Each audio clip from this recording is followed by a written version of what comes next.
Europe 1 6h54, la question santé d'Europe 1 avec Maxime Switek. Et avec évidemment le docteur Sophie Lemonnier. Bonjour docteur. Bonjour à tous. Vous, les médecins, vous n'aimez pas trop les boissons énergisantes. Une nouvelle étude vient apporter de l'eau à votre moulin. Ces boissons, comme le Red Bull, le Dark Dog par exemple, inciteraient à consommer plus d'alcool.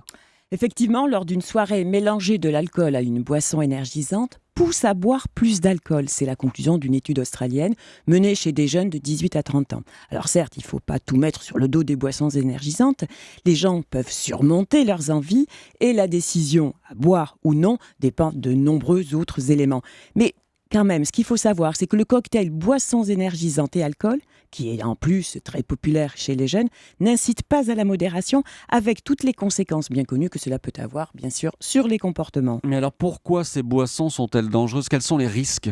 Eh bien, on peut avoir des poussées de tension, de tachycardie, des troubles du rythme cardiaque et au pire même un arrêt cardiaque. Voilà pour les risques. Mais il peut y avoir aussi une grande nervosité, une anxiété, des crises de panique, voire des hallucinations ou des crises d'épilepsie. Bon, je vais m'arrêter là et je vais vous raconter l'histoire d'un jeune homme de 27 ans.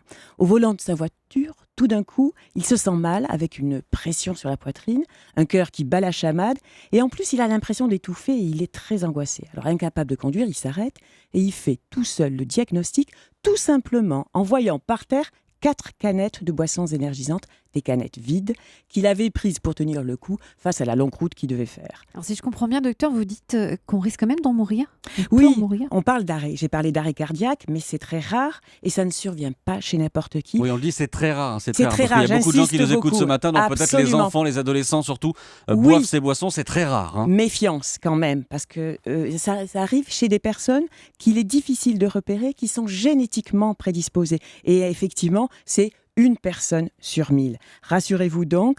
Et en plus, ces arrêts cardiaques résulteraient le plus souvent de conditions particulières de boissons. C'est de prise de boissons. C'est associé boissons énergisantes et forte consommation d'alcool. Ça, j'insiste beaucoup. Ou boissons énergisantes et exercice physique, comme la danse, par exemple, d'une boîte de nuit ou une séance de sport. Qu'est-ce que contiennent ces boissons énergisantes pour provoquer de telles réactions?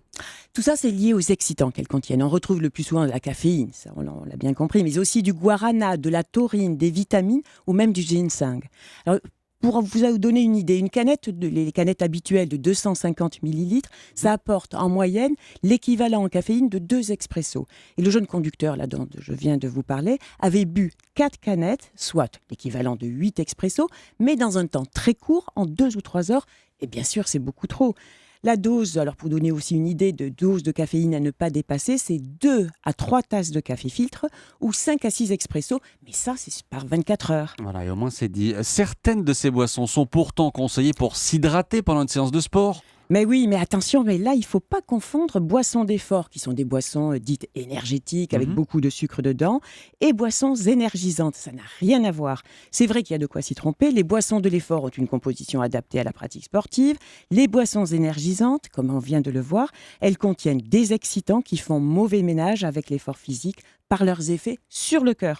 Le problème, c'est qu'en France, 41% des consommateurs de boissons énergisantes déclarent consommer ces boissons avant, pendant ou après une activité sportive. Voilà, et ces boissons énergisantes comme l'alcool, donc à consommer avec beaucoup de modération. C'était la question santé du docteur Lemonnier, comme tous les matins sur Europe 1. Merci docteur, à demain. Bonne journée, à demain.